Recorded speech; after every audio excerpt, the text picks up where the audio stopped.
All right, everyone. Welcome.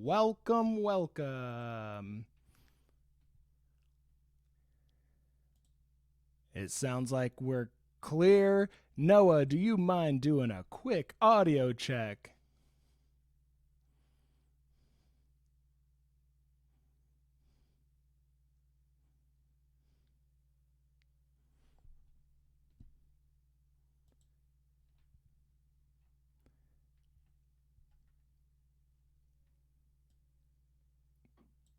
All right, try that one more time. I think I fixed what was keeping you away from the fans.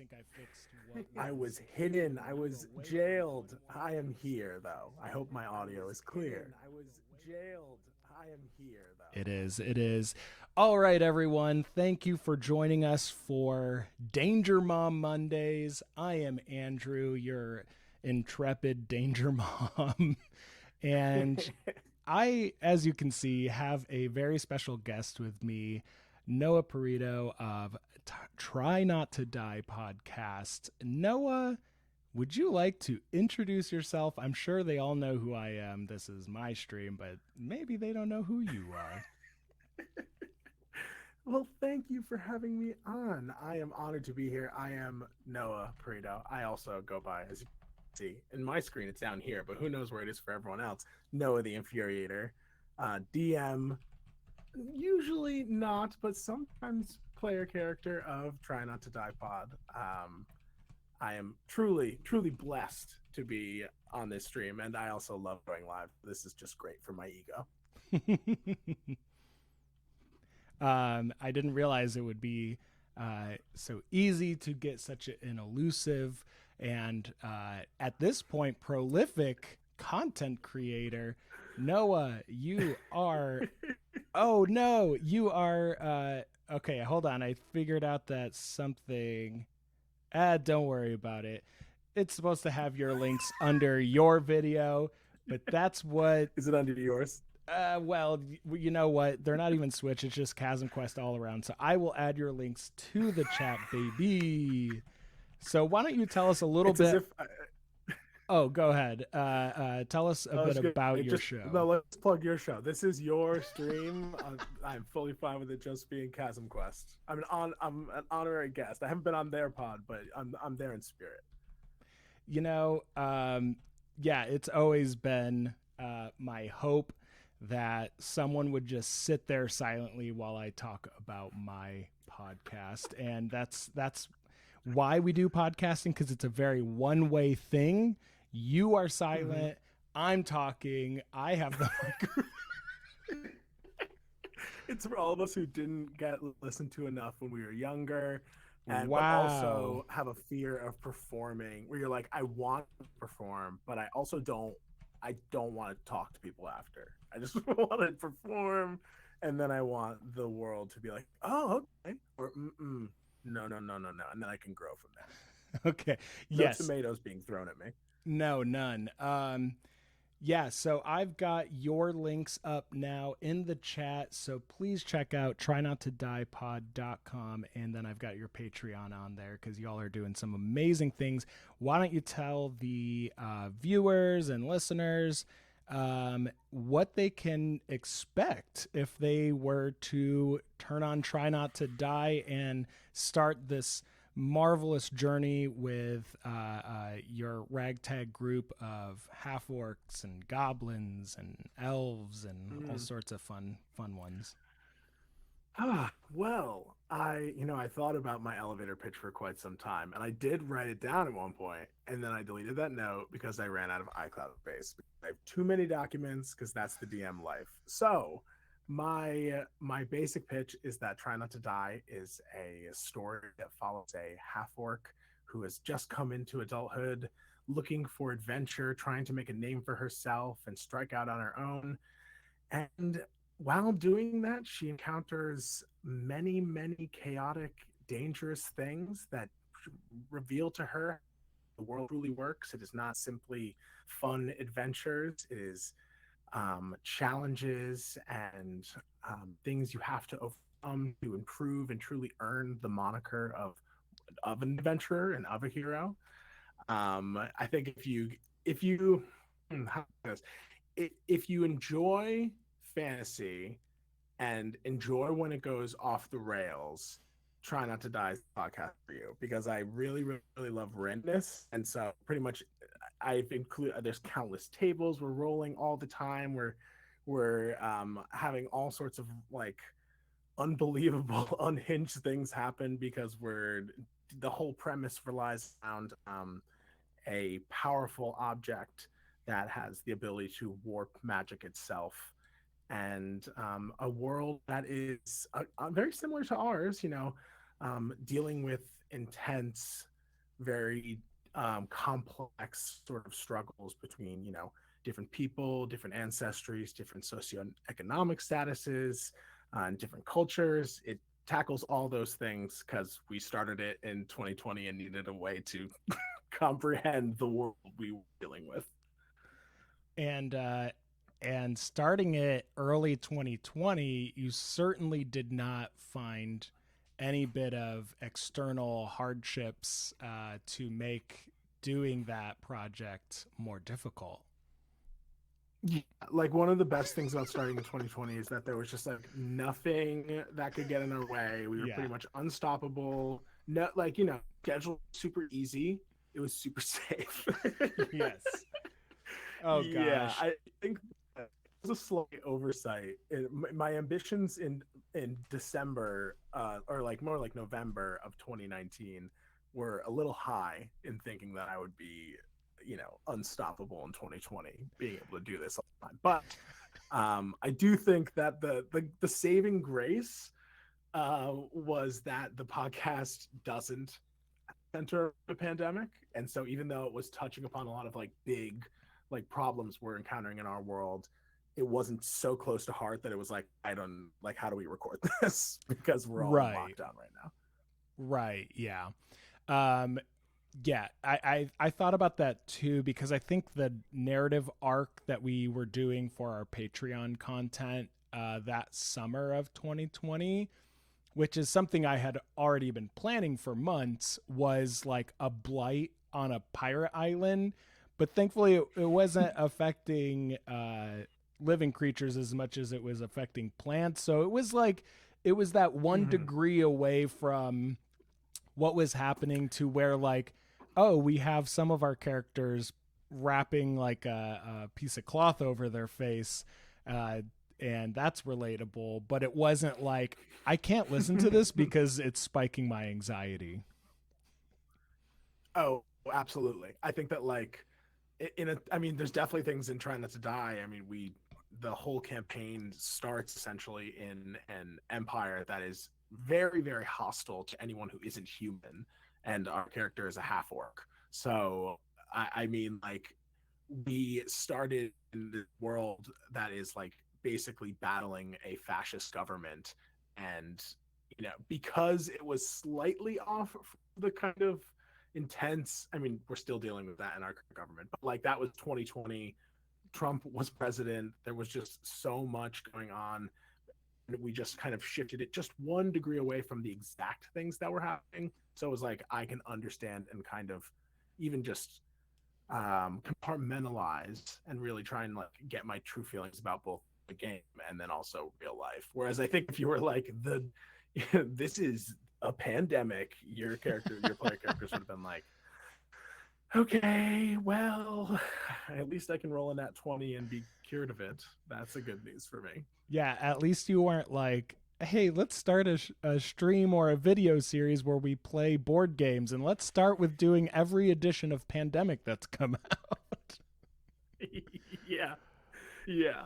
I know that my not like very, very minor spoilers, like you find this out in the beginning, but the Priory of the Orange Tree, Mm-hmm. one of or like one half of the world is recovering from a massive pandemic.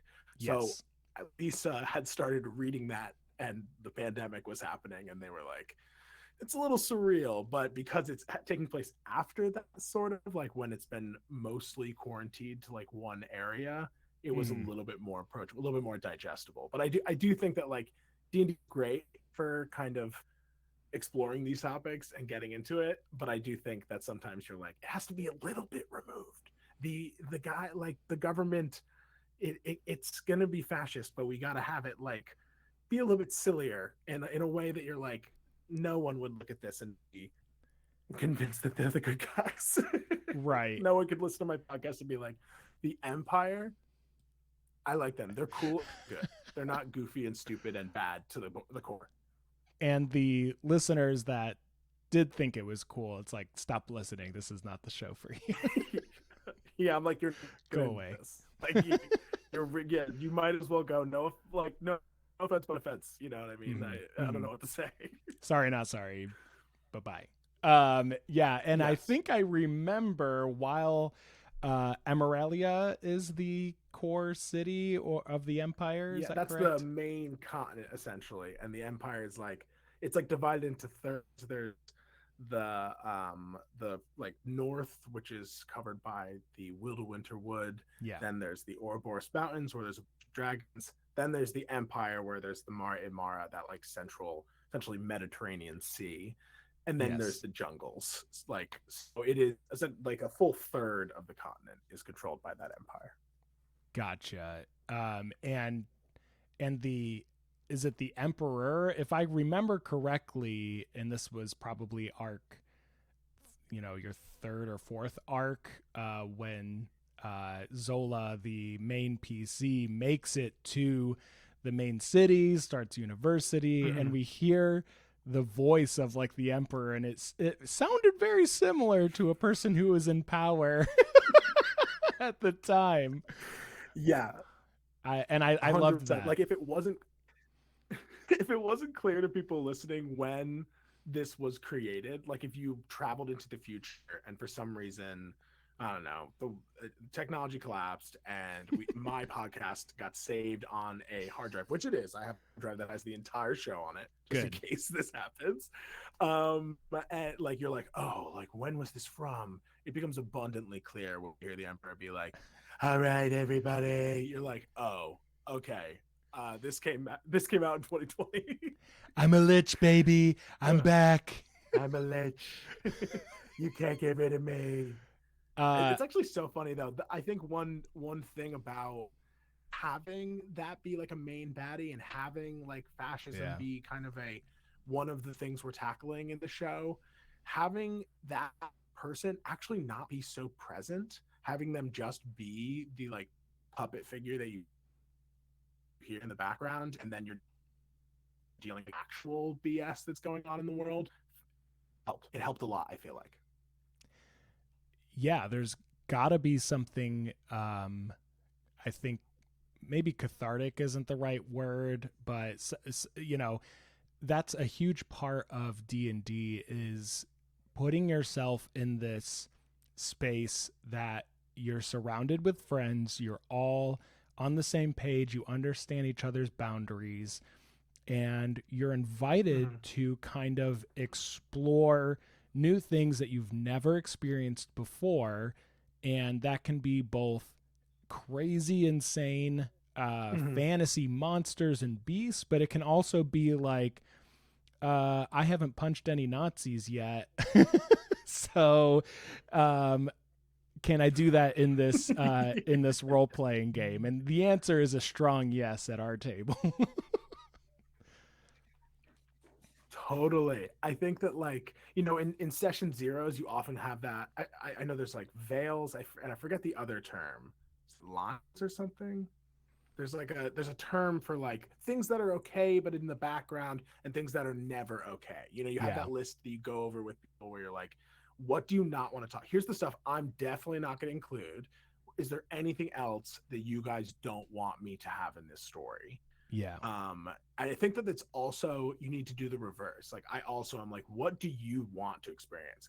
Do you see like, do you want your character to be like, are you trying to get into the game because you want to play in a world where the rules kind of have the only consequences are in a game, so you can steal and kill people and like set fire to things? Or are you the kind of person who's like, I want to have a little bit of catharsis, like I want to explore this thing that I've struggled with or that I'm seeing in the world and I want to understand more of? Like, I gotta do both sides. You gotta do the sides that you're like, no, no, no, and the sides where you're like, yes, yes, yes, because that'll help your your players be like, oh, I'm having a good time. I'm not just sitting here and being a passenger in this story. DM is catering to the things that I'm like, I don't really want this. It's the same thing as being like, what's your expectations? Do you want to play like a very combat heavy campaign, or do you want to be role playing the entire time? The DM can just sit there and be like, yes, I think that is I just watched Brennan Lee Mulligan and Matt Mercer talking about XP versus milestone progression for leveling up in D&D or in any TTRPG. Yeah. And they do a very fun, each of them is playing the devil's advocate to the other. And at the end, they both are like, I love the other, and I love XP and I love milestone. But I think that the extremes of that spectrum is, I think there are people coming to the game who are like, I want to level up quickly. Like, it's the type of people that played World of Warcraft and went and like murdered every like low level things for like 20 hours straight and like set up something on their computer like where they're farming. Yeah, exactly. Yeah. And they're like, I just need to level up quickly so that I'm the most powerful person. Then I can have fun. And, I think there is something in being like, I have an arc, I have an idea of where my character is going to be in 8, 10, 12 levels. And whoever makes it further than level 12 in 5e, let's be honest. You all have. Yeah, we have, but also we started with heavy XP in this game, and we've slowly, like in the podcast, probably until like, I don't know, like level 10 or something, maybe even a little bit more, but like eventually it became, well, XP isn't really getting like, I'm not gonna just have airtime used battle countless goblins to like make yourself the correct level that you feel like you want to be. At a certain point you're like, wow, you found this person you've been looking for and it's the end of your adventure. Yeah, of course you can level up, even if maybe, I don't know, you're a few hundred or XP shy or whatever.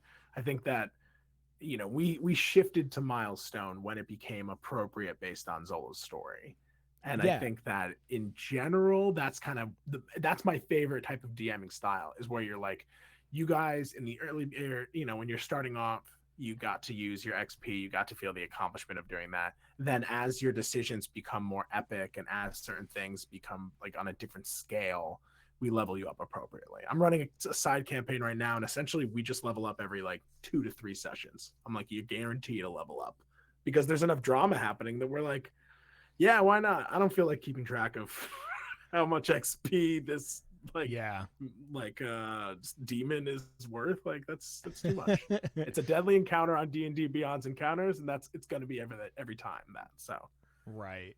It's like, oh, you got enough XP, and now with that encounter, you're already halfway to the next level as well. So level up and start planning for the next one. Exactly. Yeah. Yeah, and on that note, I did want to say, because on our show, ChasmQuest, we, I think before we went live, we were talking about, we've been doing our show. This will be our 5th anniversary, and I believe you said y'all have been going for 3.5 years. Is that correct? That is correct. I think it was 3 years in like beginning of January this year, I think, and so we're on our way to 3.5 essentially. That's right. Yeah. And it is just wild going from that low level play, and kind of funny how it becomes somewhat of an allegory for the experience of putting your show, your first time making a show or making a podcast. And it's like, not only are we low level in terms of playing as these characters and building these encounters, we're also very low level in terms of like, do we have the right audio equipment? What are we using to edit? How often should we release episodes? And now My PCs, because I'm a little bit, I think, more tough of a danger mom. Mm-hmm. And we're just now getting to levels 11 and 12. Last I heard, finishing up this 7th arc, I believe, was the last We arc. just finished the 6th. We're about to do the 6th, 7th. and going into Yeah. the 7th with 7 Mhm. episodes, right? Or something like that. That's right. Yeah. 7th arc, 7th episode. Yes. And I think y'all were 16th level. Your PCs were. Yeah. In these final seasons, especially, here's the thing. This is crazy. This is just I have been doing this, and you have as well. When you do it long enough, you start to understand story structure on a different level, and specifically on a like how it works in D&D level, and where I'm like, I know that in approximately every 4 episodes, there's a justifiable reason for a level up at this point. Like when we got to arc 6, I was basically like, it's not guaranteed, but within 4 episodes, there could be a potential of leveling up, because I know what you're going to be encountering and likely the stakes that it's going to be, especially this late in the game. So I really I think that when you get that far, when you get this late in the campaign, you start to be able to be like, I can foresee when the level ups are coming, and know that even as a listener, if I didn't even know this podcast, if I didn't know anyone involved, and I was just like, I found it, I'm listening, I would be like, those level ups feel justified. There's like things happening in that pacing that you're like, oh, yeah, I would level them up too. So I think that, when you shift to milestone, or when you get to a point where you're like, this is the pace we're moving at, you start to get a little bit more comfortable being like, I feel okay leveling you up right now. You deserve it. You worked hard. I traumatized you enough, and I have traumatized them enough at this point. Yeah, to keep the branding up. It's like a danger mom handing you a granola bar out of their fanny pack after a tough day of walking around the theme park. It's like, you did such a good job today. Here's a little bit of fructose. Yeah, let's get your blood sugar up, because I know we're about to go do another huge thing, and I need you to be awake for it. And I I'll need be you honest, to be this is gonna awake be less fun if you're not. for the next roller coaster, which I promise only has 3 drops. Lie, it has 5 drops Yeah, and a surprise twisty twist. yeah, it's one of those things where you're like, oh, and you didn't want to go to the roller coaster park, like you didn't want to go to the theme park today, but I took you, and hold on, Yeah. I know we just did that one, but like, here's a little treat. Like, it's actually, you know what, another parallel, it's like Scooby-Doo and the Scooby snacks, right? You're like, Yeah. would you do it for a Scooby snack? Would you do it for a level up? would Yeah. you promise to keep playing with me despite me emotionally scarring you every episode? Here's a level up. Yeah, it just becomes it just becomes the what's the bell for dogs. Pavlov's Yeah. bell, yeah. It becomes Pavlovian at some point where you're just like, I promise like fantasy good things to your character, and then at the same time a dump truck full of bad things. Yes, right. I'm like, and this is the thing, it's the same thing with when my players are like womping me. They're like, they're roasting you, and that's part of the DM life, the danger mom life. You're like, I know that I'm gonna take some heat from my players. It's all in good fun. We all we all have a trust with each other. We're all friends. We can have a little back and forth. But I'm like, you guys can want me, and you can get angry, and you can be like, no, Noah, you're like, you don't get to laugh at this and this joke, because I know that when inevitably I will be back with such a scarring rebuttal. You know what I mean? It's kind of like, you're allowed to laugh at God in this scenario, because they're like, oh, I want you to have a good time. So for sure, laugh at me, want me, because I'll just, the next encounter has just double the monsters in it. That's all. So next question: if I'm the danger mom, Noah, what type of DM are you tonight? Because I know you start every episode with a different version of DM.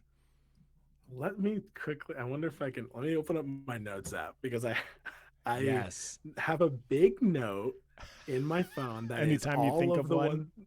Every time I think of one and every time I use one, it's like I'm like, I don't. There was one time, and I think Ash is in the chat. She might remember what it was, but there was one time where I reused like I didn't realize it, but I like I'm your DM something something Noah Your Perito, demoralized and monster. Yeah. yeah, something like that. And then they legitimately like looked at me and they're like, "You already used that one." I was like, "Oh shit." Discombobulated. Yes, they were like, "That's Yeah. you used that for sure." And I was like, "Oh." So now I especially am very on this list. I will go with um. Well, you know what? I'll preview what I'm going to use for the next episode. Duration masseuse. It's a reference to the Oh, temporal stretching that's going yes. on during some of our new episodes. Is that a Danger Mom Monday exclusive? Exclusive, yeah. This episode, and that's not even the episode that's coming out like in a week. That's the episode that'll come Yeah. out in 2 weeks, like or no, three Dang. weeks actually at this point. Like You heard it that's here yeah. first. My players didn't even get to hear it. Ah! Ashley's in the chat right now, and she's probably like, "What? You're revealing this now? I love Unfair! I thought it was an exclusive for us." it. Well, Noah, as much as I would love the rest of this interview to be you just sharing the oh, Ashley just quit your show. Sorry She about just quit. that. Yeah, this happens like every week. It's either she quits or I get fired, but it's okay. We'll resolve it. There's some contracts. Are you Go sure? on, I go can on. see her packing up her duffel bags in the background. Yeah, she's coming in now and taking her mic, and I own that mic, so it's kind of like Yeah. you'll be back with it, I assume. Right. But yeah, we'll see. We'll see. All Is right. there someone who could do her voice? Maybe. Probably not. Absolutely. I would love to volunteer as tribute. Yes, you know what, Ash, if you leave, Andrew's coming on and is going to take your role. So sorry. You played Brigid, Keeper of the Allfire. Anyways, sorry, go ahead. Yeah, I'm not even going to try and do Ashley. I feel like I'm on her good side right now, and I don't even want to try and get on a bad side. They're new followers, so I will throw nothing. So I'd be leveling up Noah as a DM, like having me at the table. Yeah, because I'd be like sitting there being like, "You sure that spell can do that?" Yeah, you'd be double checking me, and I need that. You know what I mean? I don't ever mislead my players. I really do try and go raw. I really try and go rules as written, except when I'm like, "Damn, that's cool," and I don't think there's a rule for that, so let's do it. Noah would be leveling up the show if you joined. Yes, that's what we're saying. I see. Okay.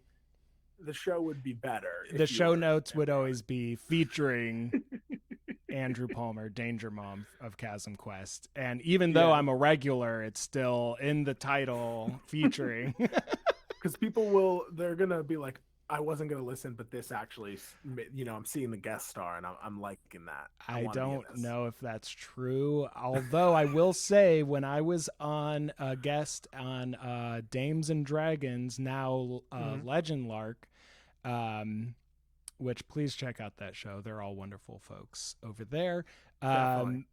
They split my guest appearance into 3 episodes, and it split it up so much that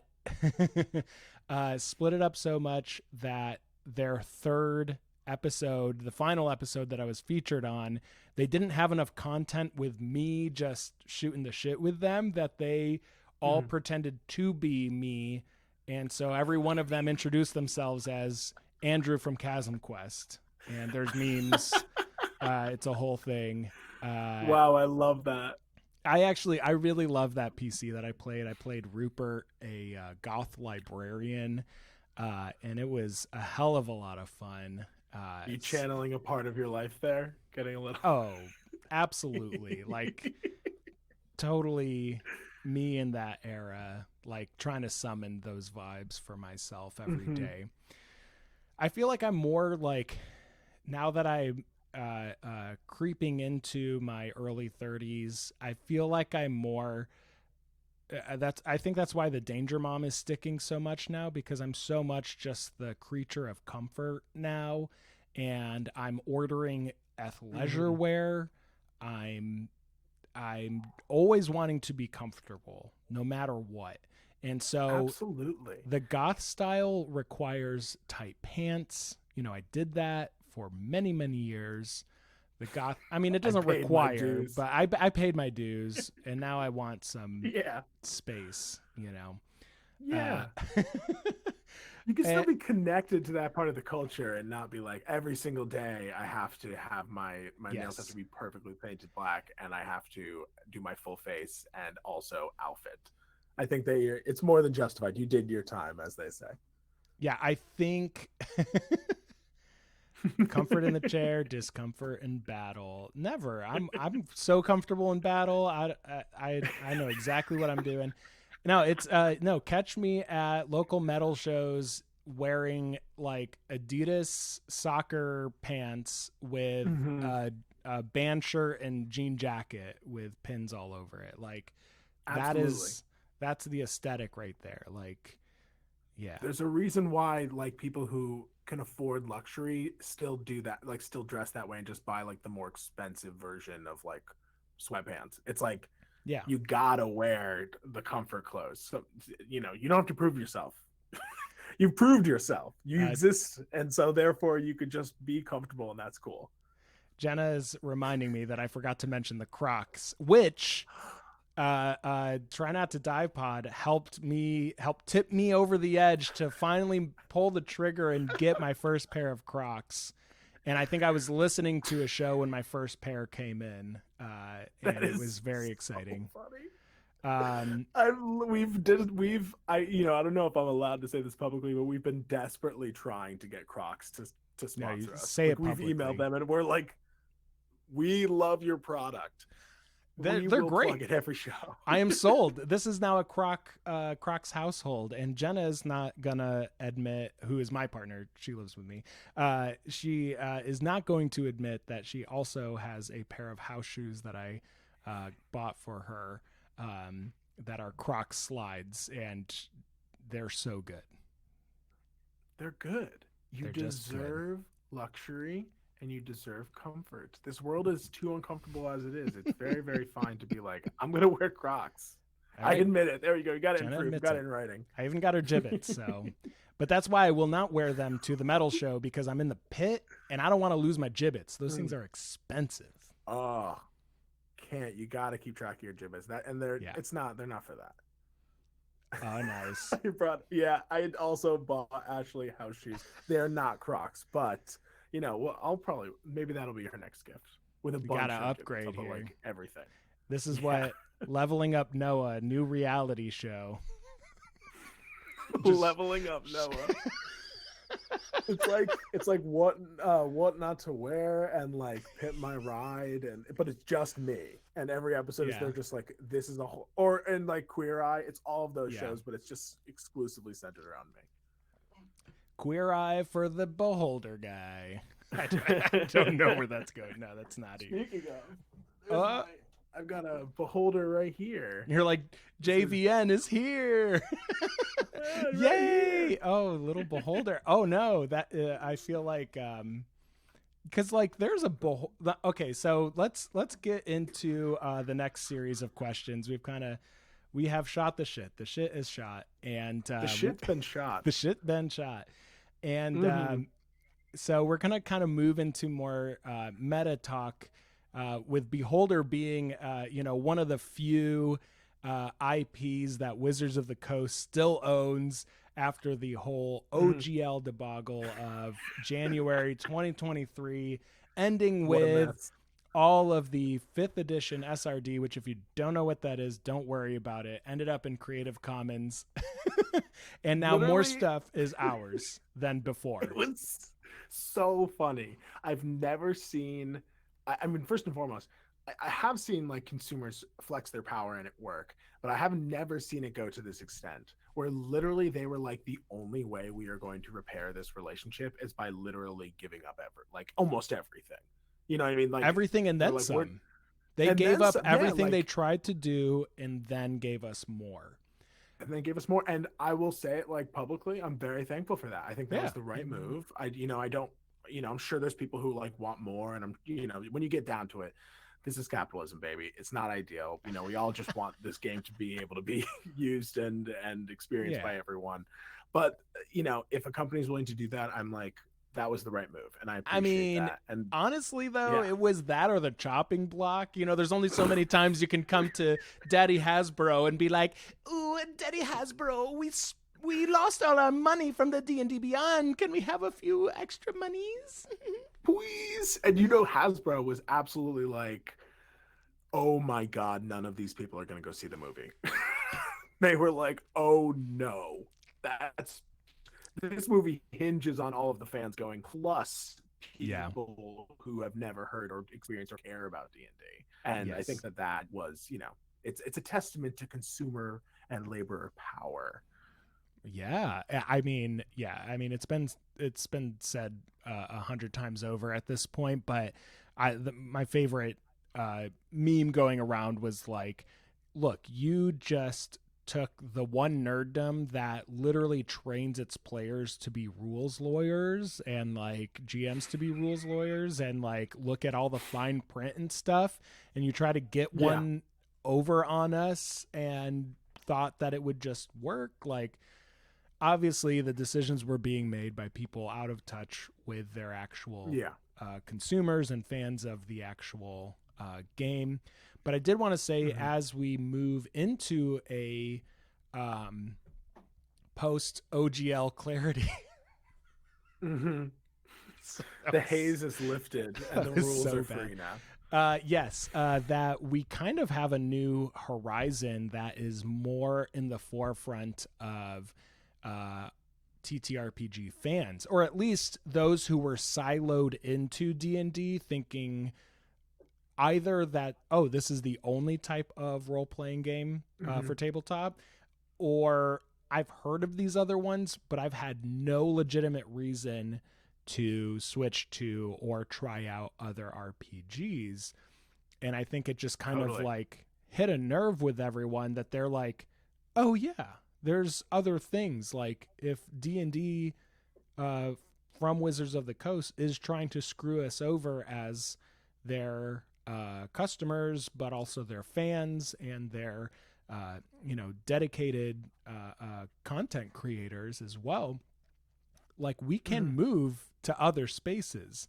So absolutely, since then, we've had Kobold Press, MCDM, and most recently Critical Role, all announcing new RPG systems. Noah, are we heading into a TTRPG golden age, a renaissance, if you will, for the next 5 to 10 years? We will just have a banquet of different games, different ways to tell these amazing stories. I think that renaissance is the perfect word for it, because I think that D&D has been around for a while. Plenty of TTRPGs have been around for many, many years.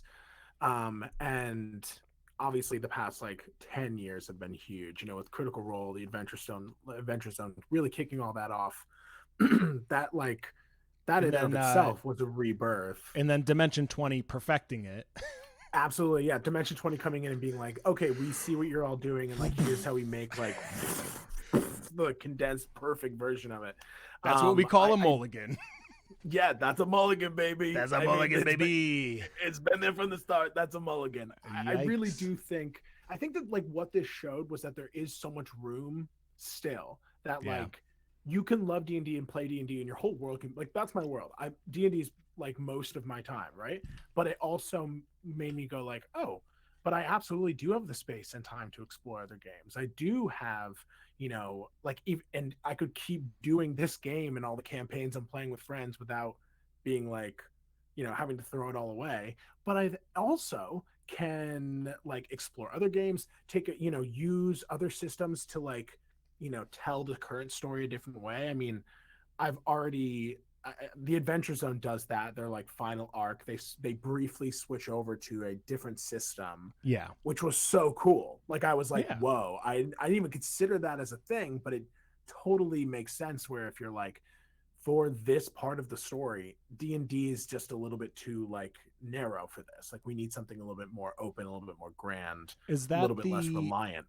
Yeah, is that the 11th hour narrative? Yes, I So believe it is. I haven't listened to the show that far. I've just listened to the first Mhm. couple of arcs, but I get the graphic novels because I'm at the library and I'm like, oh, this just came in, and those like will go to the YA section or maybe not, but I'll see that they're coming out and just put them on hold.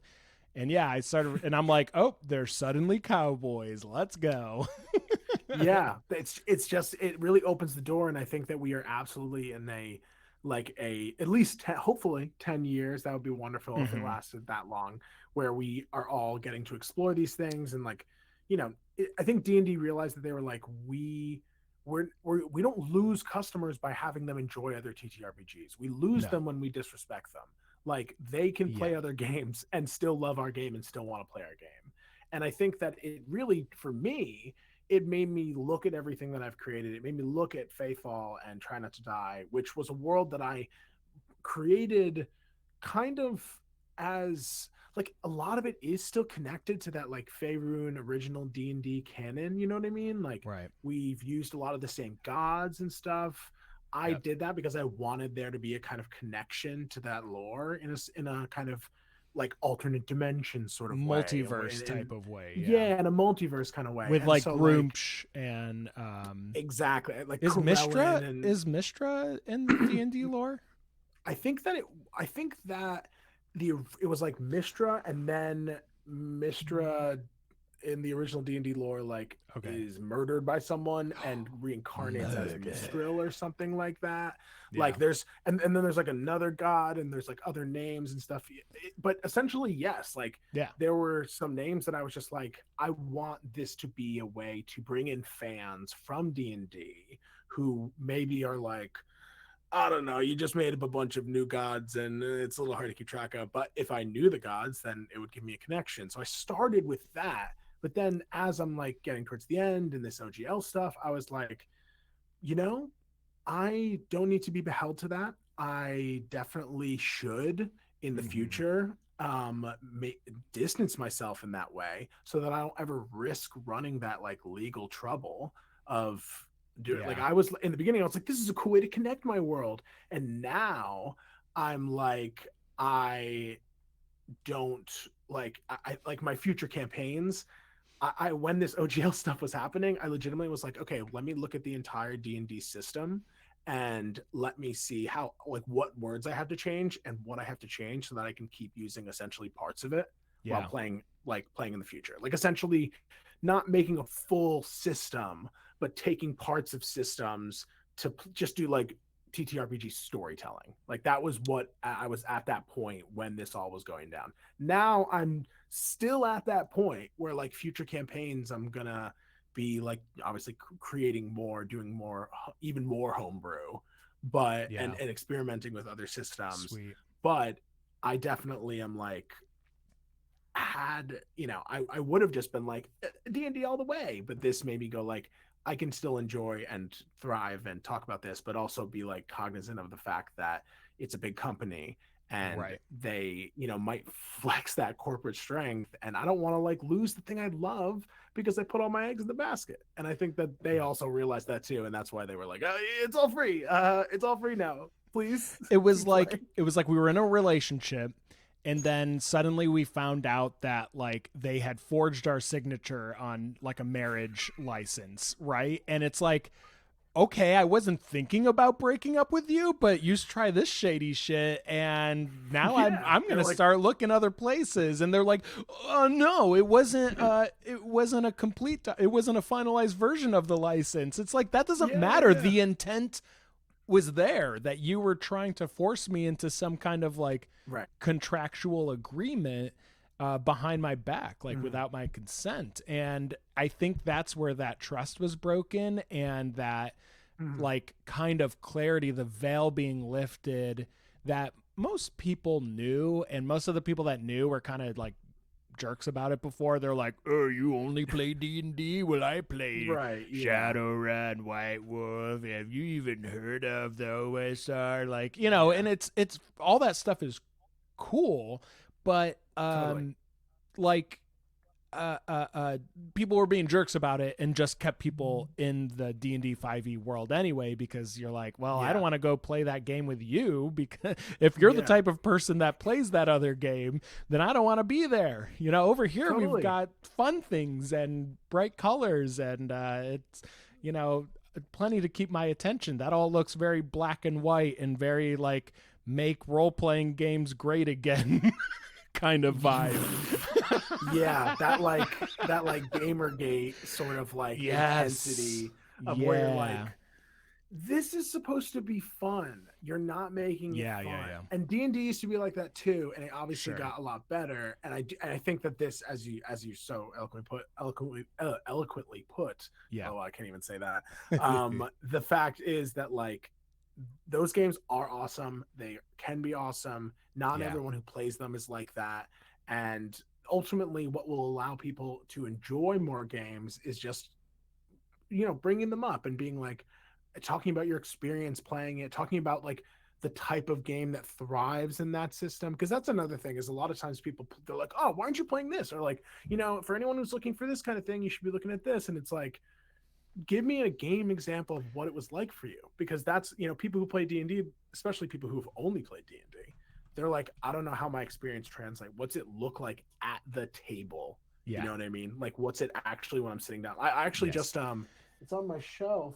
I just bought Wanderhome, and Wanderhome is, first of all, I bought it because I was like, this is adorable. The art is gorgeous. I want to support this creative. I got to go look at this. Right. And now I'm reading it, and it's an incredible way at telling stories. And it gives so many amazing examples that, like, had I known that those examples were going to exist in the book, I would have been like, so I would have gotten it sooner. Like, if someone put it out and was like, here's like a type of scenario you would encounter, and like, here's how you'd handle it. Just a little glimpse at the mechanics can really help people be like, oh, it's actually not so crazy to learn a new thing. It's not going to break my mind, and it won't be so much time that I won't have fun with it, or I won't have fun with the thing I'm already enjoying. Because that's another thing, right? It's like when someone's like, stop that thing that you really love to do this thing you might not like. And you're like, show me that I might like it though, and I'll absolutely do it. I think that we've had that opportunity now. Yes, and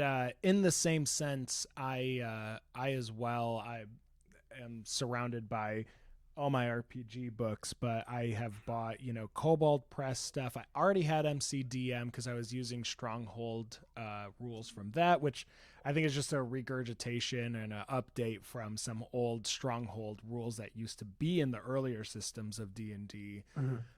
And then, of course, I've got my, I cut my teeth on Pathfinder 1, and we've been recently doing a home game of Pathfinder 2. And, like, all I can say about just branching out and even just reading some of the rules of other systems, or just seeing what other people have created, not only are you going to get different types of artwork, like, I love people who are like, fuck this like monotone, like everything has to be a certain level of expert in terms of art or presentation. Like, what if we did an RPG that's more like zine and messy and punk, or totally, and there's 5 to 6 different types of art style in one source book. That's dope. I love to see that kind of stuff. And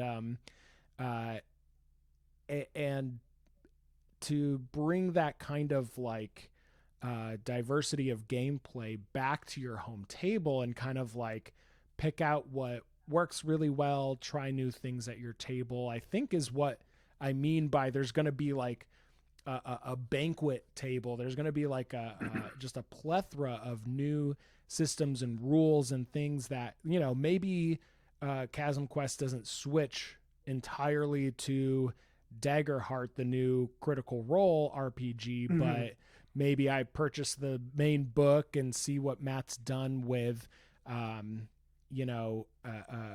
I think the whole vibe of it is it's going to be more about long form storytelling and really focusing Yeah. on character arcs and PC arcs. And I'm like, I'm 4 seasons deep into a show that's going to go at least another 2 seasons with some mini arcs.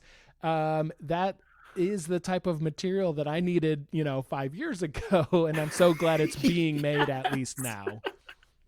I totally agree. I literally, like, when this OGL thing happened, as I said, I was like, oh, what am I going to rename? What am I going to do this? How do I do this mechanic without it being like, clearly I'm using 5e rules and I'll get legal trouble or whatever. Right. Like, in doing that, I have a document that is wholly dedicated to future Try Not to Die campaigns, both short form, like, special 3-episode things, to like the next big campaign.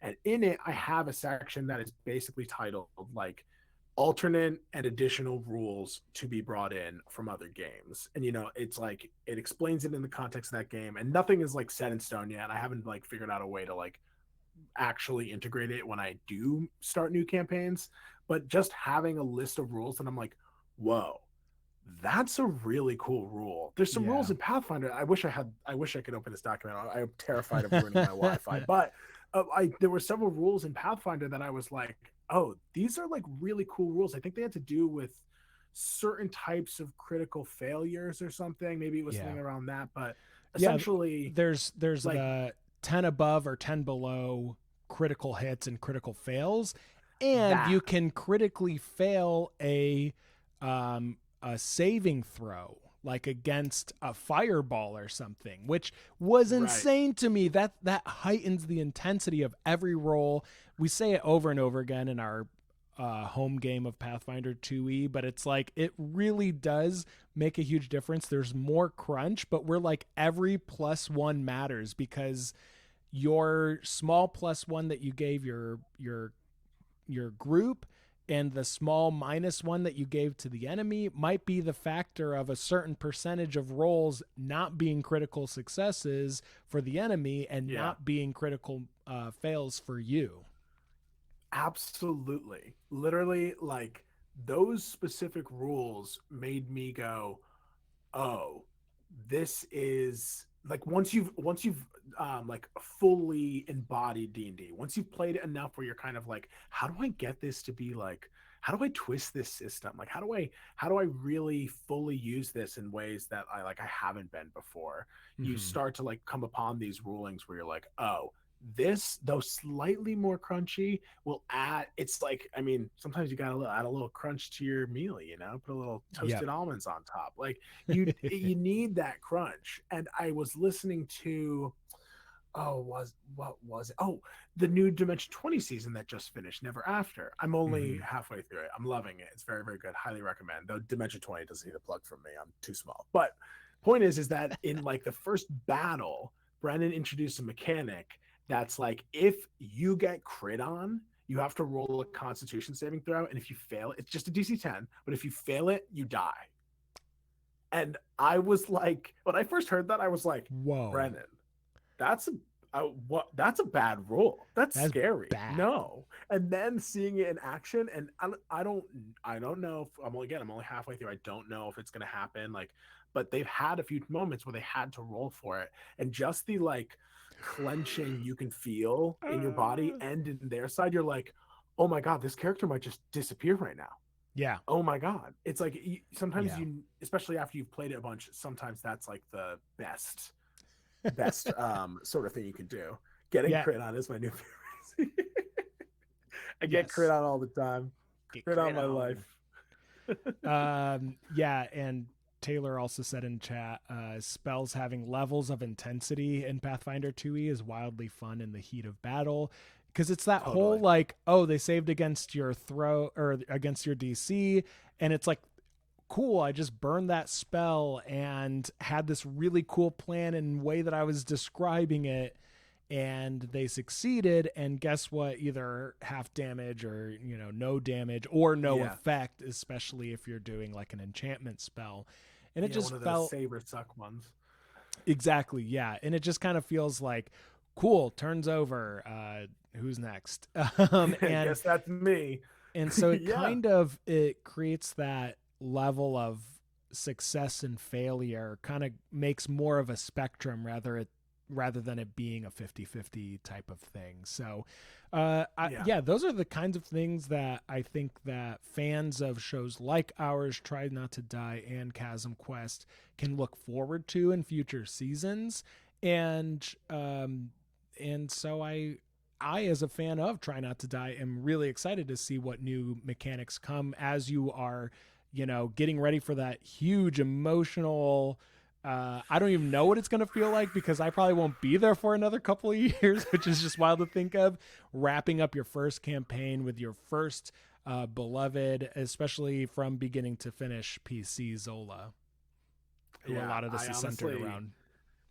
I can't even conceptualize it. When like us taking the month off was necessary for story development reasons. Like I had to sit down and write what was going to happen, but also I was like, I need the gravity of what that last arc was like to really sink in. Because when you're doing it, it really is kind of like you're running down like a hill where you hit your max speed and then you're getting double that because you're running down a hill. So you're like, this is so fun, but you're not really getting to appreciate like everything that's going on around you. So I am very, very excited for the end.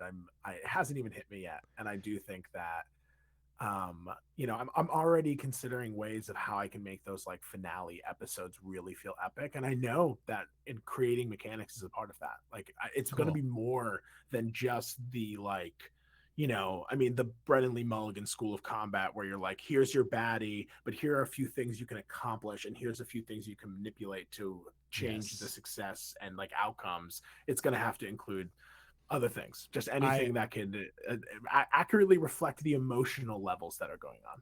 Yeah, I love that aspect. And I'm new to the Dimension 20 fan base, but I am completely sold.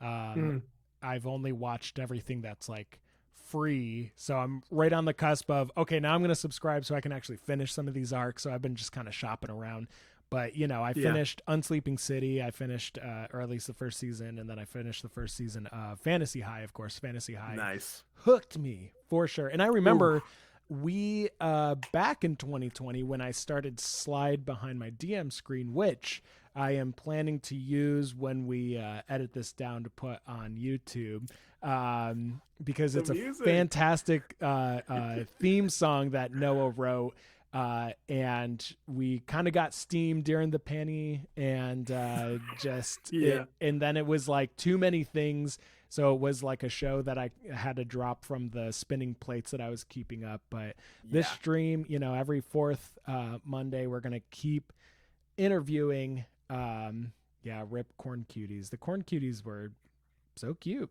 Brennan was wrong. They were so cute. He was wrong and he should have known it. And now he does. I think he's just like, he's like me with the rats being deer in my world and deer being rat. I don't know. There's some inside joke that my PCs came up with where I'm like, no, it's not canon. Go away. That's not canon. Yeah, right. You're like, stop it. In Critical Role's Campaign 3, Sam's character is a robot, and he keeps joking about having a flesh tongue. Yes. And it has become so dead set in both everyone else's canon, but not Matt's. He's Matt's like nope, it's not canon. It's not you don't have a tongue. I am waiting for I'm sure it's out there, but they haven't been promoting it. Fan art of FCG Fresh Cut Grass as having a fleshy tongue.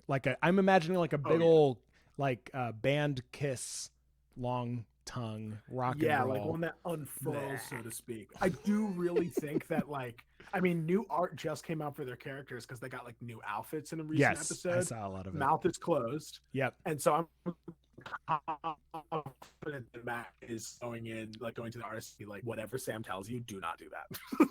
I'm not letting this happen. Matt is slipping $50 bills into the artist's pockets. Yeah, he is Venmoing them. This will be bigger. Yeah, he's Venmoing them with just the words "no tongue." Okay, that sounded a little dirty, but Venom's tongue. That would be wild. That's the tongue becomes more Venom tongue style when he goes bad. Which spoiler for Campaign 3 Critical Role. The Yeah, I'm not gonna robot can go crazy, can go get into a little rage-like wild. state, but worse than rage. Yeah. Noah, it has been such a pleasure to have you on the show. I have like 15 more things I'm sure that I want to talk to you about, but definitely want to respect your time and respect everyone else's time who's come to hang out with us. I feel like we could go another 30 minutes. I totally agree. But Yeah, yeah. I did not even get into the nitty gritty. I think one thing I did want to say was I thought of this earlier when we were talking about higher level play, and as content creators, we're getting further and further away from D&D 5e having the scaffolding for us to lean on for higher level gameplay, which makes it great that we're diving more into these other systems. But was your automaton or your construct, the inevitable, was it named such because the fact of doing higher level play felt to you as a danger mom inevitable and scary? Yes, I think that at this level, you're like, I mean, in terms of sourcing words for naming things when you're at this high level, you're like, it has to indicate to your players need to feel fear when they hear that name. Yes. They can't just be like, oh, that's a cool name, or like, ha ha ha, funny name. You're like, the inevitable. You know what it's saying, you know what it's about, it's coming for you. And I think that Awful. Terrifying. It's terrifying. And I think that I mean, my players handled it really, really well in game. They did some really cool things in this last way arc better to than deal I with thought. that. I thought death was gonna be on the line. I legitimately, when they first faced it, I was like, I thought that like they were kind of committed to maybe trying to fight it for a brief moment, and I was like, I haven't even debuted like, half of my abilities here, and Yeah. I don't want to because I don't think it will be fair. But and also I can reveal this now that arc is finished. That it was based on this construct called the Marut, M-A-R-U-T. It's like I think they are part of a group of things called inevitables or something like that. Oh yeah, yeah.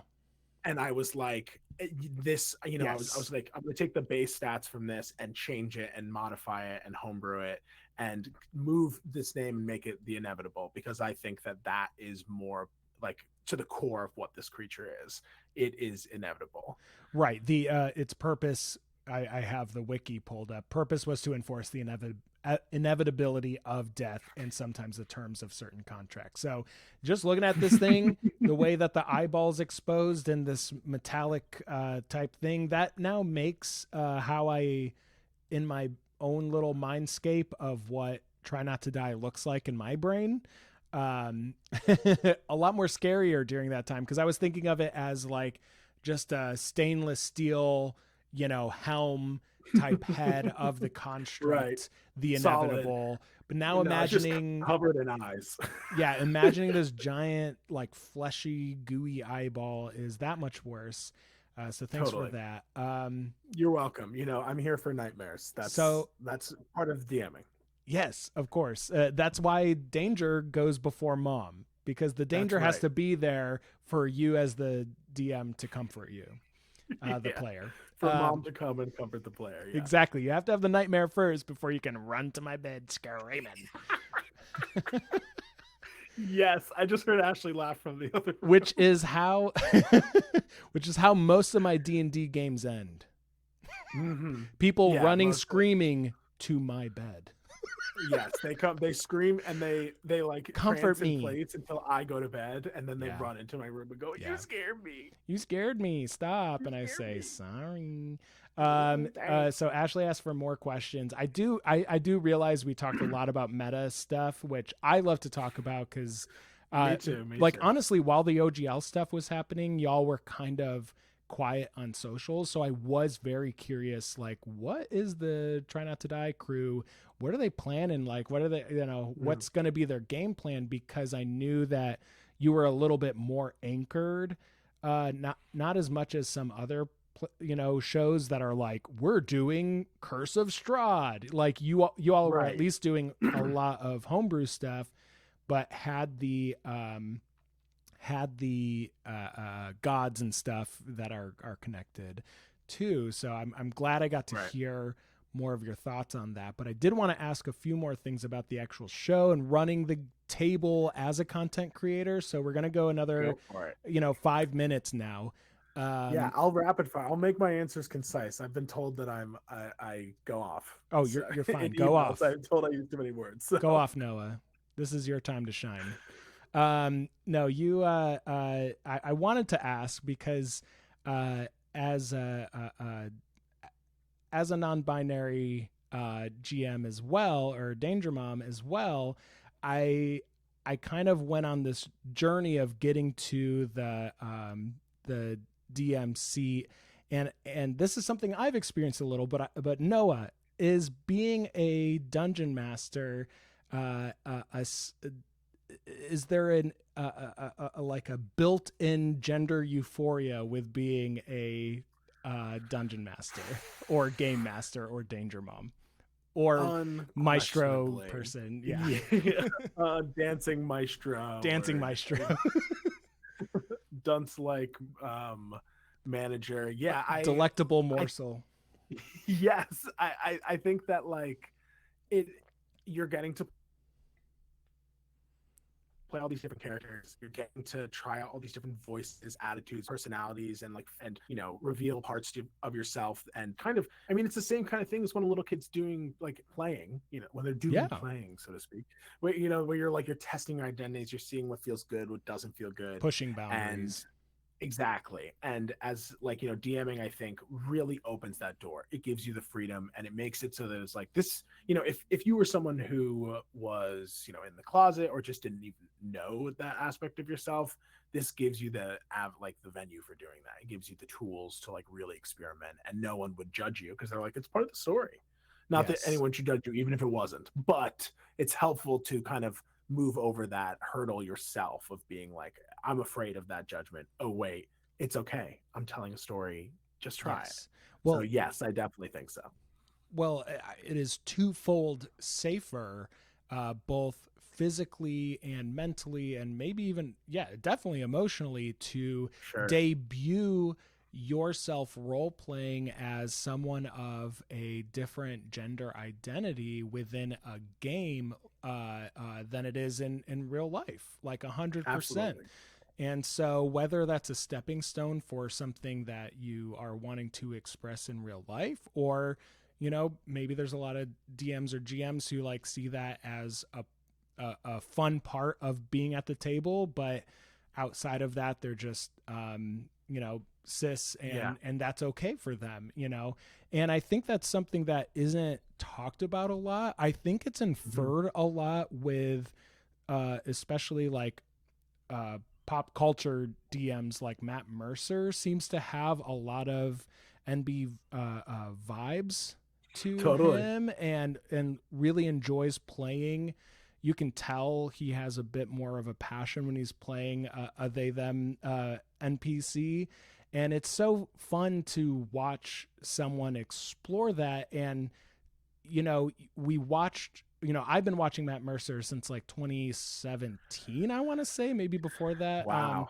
And not even Critical Role, but just have been watching him on YouTube, giving tips and stuff, and seeing his way of role playing and looking up to it and having it shape and form, and seeing his ability to play these different identities in such a respectful way really helps set up that expectation for myself. And now that we're in a time where there's now language behind it, we can now say oh, maybe what that person was feeling was a sense of euphoria while they were playing that character.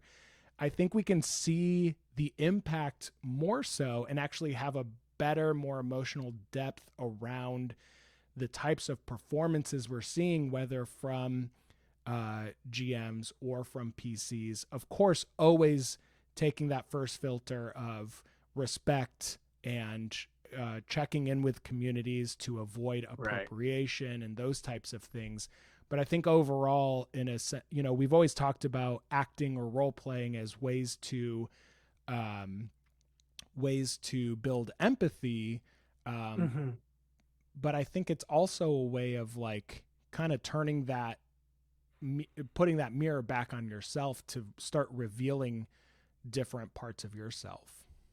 Absolutely. I think that it is, inherent to the play that if you're not paying attention to it, like if you're not like doing it respectfully, you end up, your play suffers, your players suffer, and I Yeah. think that you yourself start feeling like uncomfortable, and you probably, someone might not even know why they do.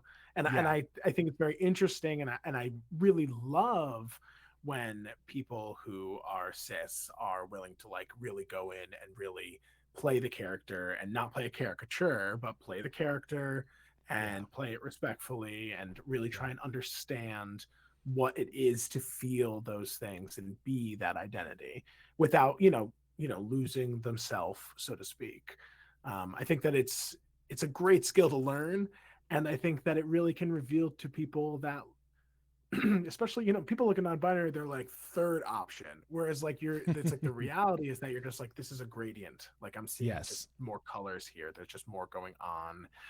Someone could be a man and wear dresses, someone could be non-binary and wear dresses, like there's Yeah. differences, and it's just and it's something that's very easy to understand once you start to be like, oh, everything is just like it's not just 1 2, it's one and then the infinite numbers between that, and then also everything before it, and then stuff that's not even on the line. Like it really helps open your mind. I think that, and I think that being a DM, you get in touch with that faster if you're a kind of DM that cares Yeah. and works with your players and is respectful. Obviously there's plenty of DMs out there who have probably not felt these things and not touched upon this, but like I And think that when you do, they are not true danger moms. they are not. They are still in the school, and they keep failing their classes. Be gone. Be gone. We speak it. Uh, um, yes, I did want to say I think there is a little bit of a, now you can tell me I'm totally wrong, but there's a little bit of euphoria that I experience when I'm playing Captain Henry Locke, who is a very closeted trans, at least non-binary Mhm. pirate like captain. And I just love, I've given her this very deep voice, and she's just so much fun to play. And I think I got some of those same vibes when I listened to you play as Captain Styx during the second arc. Oh God, yeah. I was like, this is who I want to be. Like, I desperately, if someone was Yes. like, we want you to play Captain Sticks permanently in this show, or we want it, I'd be like, yes, 100%. That character gives me so much euphoria, gives me so much confidence. Yeah. I perform better as Yeah. her because it feels so natural, and it feels like a huge part of my personality I'm getting to flex. And the same thing, and this is actually crazy because like being assigned male at birth, it is something that I'm now in my adulthood, I'm like, I don't really relate to like the vast majority of masculinity, at least in its current form, so to The speak. toxic form. Yeah. um yes, the toxic form. But like, playing characters, every once in a while I get to play a character who identifies as male, and there is a little bit of euphoria there where it's like I'm getting to explore a type of masculinity that is more in Yeah. line with my actual identity, Yeah. and is more in line with what I hope the world will some point move, like Marfin, for example, or even Smite, who I think is like Yeah. maybe Marfin is kind of like is definitely as identified as a man, but absolutely is like beyond definition of As gender. they were um assigned wizard at birth, and it's been weird since then. yes, yes. Gender identity is wizard, and Assigned mage at birth. And whereas Smite is definitely like fully. I mean, there's some things about him that are like the stereotypical sort of like masculine, sort of the airs that are put on, the the himbo vibes. Yeah. But I also, because it's me playing Smite, there's me approaching it from a way of like how I want masculinity to be, and like how I want there to be that like respect embedded into it and into that character. And there's Euphoria there too, which is crazy to me, because I, when I first came out as non-binary, I was like, get male away from me at all costs.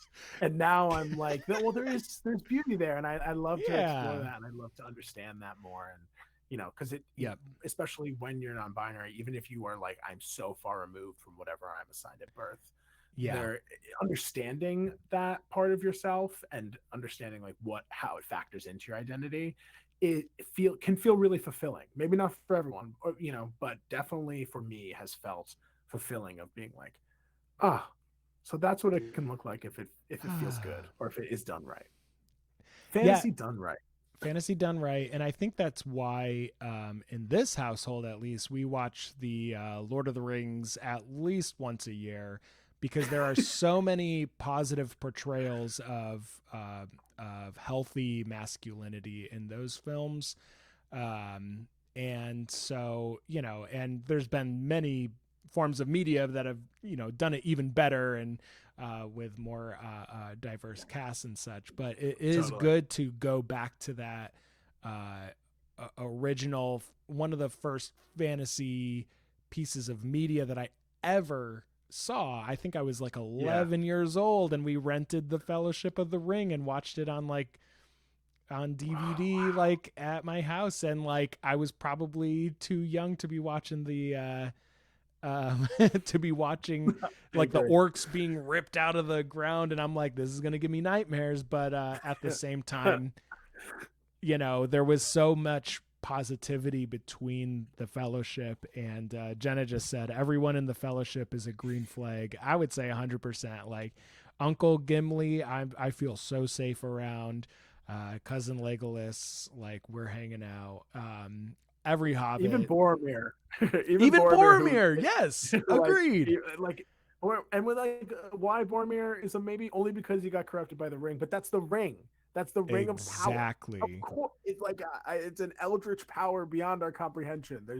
I can't blame Boromir for getting a little toxic there. I'm like, hey, evil magics. He redeems himself. He did hold himself accountable for his actions. Excellent point.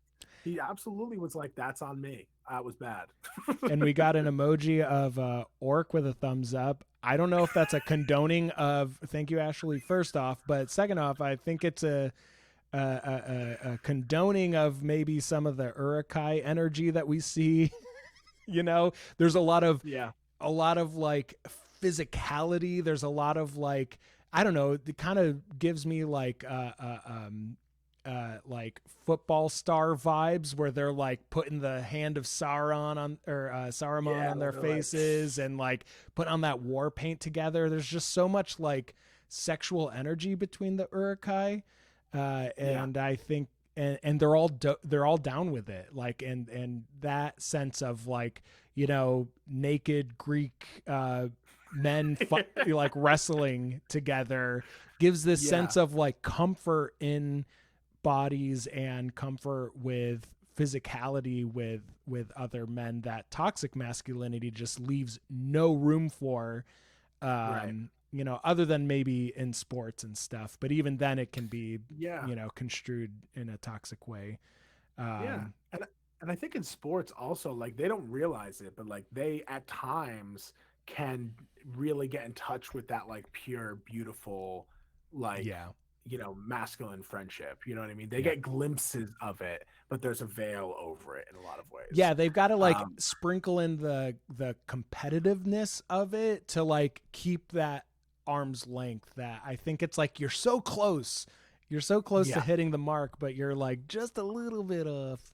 Just a little off. Just a little. I also will recommend. Sorry. Go ahead.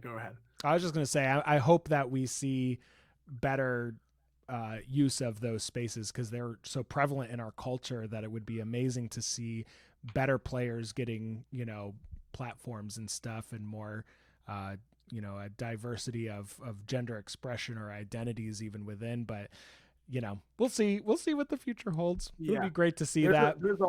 There's a whole world to dive in there when it comes to like gender identity and Absolutely. sports and also gender identity in like games and stuff. Just Yes. There's and in our world currently, there's obviously like a massive, completely unnecessary culture war happening about this kind of stuff. Absolutely. But I did realize it is definitely in on that.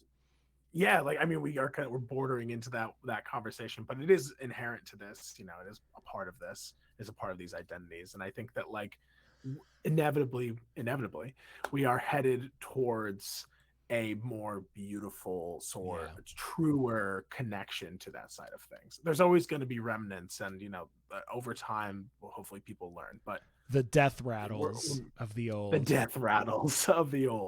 I was before I was the Justice League animated series and Justice League Unlimited. I like, as a kid, I loved those series. I was like, these are awesome. I'm just rewatching them now just because apparently there's like a Young Justice show that's like re-premiering, like they're coming out in the episodes. And I was like, oh, that looks cool, I want to watch that. Sure, why not? It is mind-blowingly progressive. Like, it is, I can't even comprehend how this got on TV and was so like plugged and gung-ho about it. I mean, everything from like, female identifying leads, people of color leads who were getting full episodes, full storylines, a depth of character that is normally just like, nope, you're in the side, nope, you're just a symbol, like, nope, blah, blah, blah, we're focusing on. I mean, Superman who? He's barely in the show. Batman least favorite. Is also like, it's like and like when they are in the show, they're good versions of themselves. Okay, they're the version where that promotes that, like, the things that you want those characters to stand for, and then also the things that the creators behind those characters stood for, but often get like lost. Like how people with like Captain America are often like America gung ho, whereas like Captain America was very much like anti-Nazi and like would disapprove of a lot of stuff that's going on. Or even like the Punisher, how people are like, people on this like a far right obsessed with the Punisher. I'm like, have you read the Punisher? Have you ever just watched the Netflix series? This man is not on your side. This man would not agree with you. He would absolutely fight you. So it's get good your to see fascism out of here. Get it out of here. I don't need any of that. It's in stories only, and only because it's going to get defeated. That's exactly. That's why it could be villains there. Only. Villains only. Yeah, people co-opting Punisher and other like anti-fascist symbologies and type characters being co-opted for fascism is just so ick. Agreed, it's Ashley. So all right, I think that's it. I'm out of steam. We went an extra like almost 15 minutes past the extra 10 minutes I gave us. Noah, such a pleasure. Thank you so much for being on the show. I think we covered it all. We've solved the D&D riddle. No done. Need for anyone to do any more work. This is it. Yeah, they should just rewatch this when you guys put it on YouTube. Exactly. They'll understand. This is now text. It's canon. Please try not to die pod.com. Beautiful website, new art up, these wonderful scenes kind of immersing you into the different arcs. Brilliant. Wish I had thought of it. But you can also go to ChasmQuest.com if you want to listen to 3+ seasons of content. More to come. Also, obviously, as more Danger Mom Mondays are released and more streaming on Twitch, and we're dipping into that video realm as my guest here, Noah, is as well. Noah, where can they find you more personally? I don't think I put any links to your like Twitch and stuff, but why don't you give us a little heads up of the other projects you're working on? My plugs. Well, first, again, thank you for having me. It has been an absolute honor. Thank you for plugging my show. Pleasure's all mine. Oh, truly, it is a true honor. Everybody, open up each one of our websites in a different tab and have them on either side of your screen. Yeah, you can find me pretty much everywhere under Noah the Infuriator, all one word, except on Twitter, On the where Twitter. I'm NP the Infuriator, because Mr. Musk limits your characters for your Ugh. name, so you can't keep the brand. And also on, if you go on freesound.org, you can find me on Noah-the-Infuriator. But Noah the Love it. Infuriator, I stream every Friday at 5:30 p.m. EST. I'm going to be doing more streams, and I also sometimes stream during the week. But you check my socials; it'll all be there. It'll all be there. You'll get all the updates. And I All the realize updates. I've been only plugging the ChasmQuest Twitter and Instagram, but you can also now follow me on Twitter and Instagram at Your Danger Mom, YOURDANGERMOM, and come running to my bed. That is a tagline. Now that is a tagline. I also shout out for getting that as your username. Like, there's nothing more satisfying than when you get it worked. I mean, Noah the Infuriator. When I got that, I was like, I don't know why I thought someone would have this, but it's satisfying. It is mine now. So very, very nice. It's mine now. This is my true name. Yeah, it is mine so that I can be your Danger Mom. I know it feels good to rebrand, it feels good. It does. Putting ourselves out there. All right. Thanks again, Noah. Again, every Monday, you can check the schedule, check the socials for any updates. We might be adding some more video game streaming. Tay, who is in the chat right now, might be coming on doing some more, video game streaming to add to the queue. So we're out there. We're making content, and Noah, till next time. Till next time. Try not to die. Try not to die. Bye-bye. Bye. Come be on our show. Bye.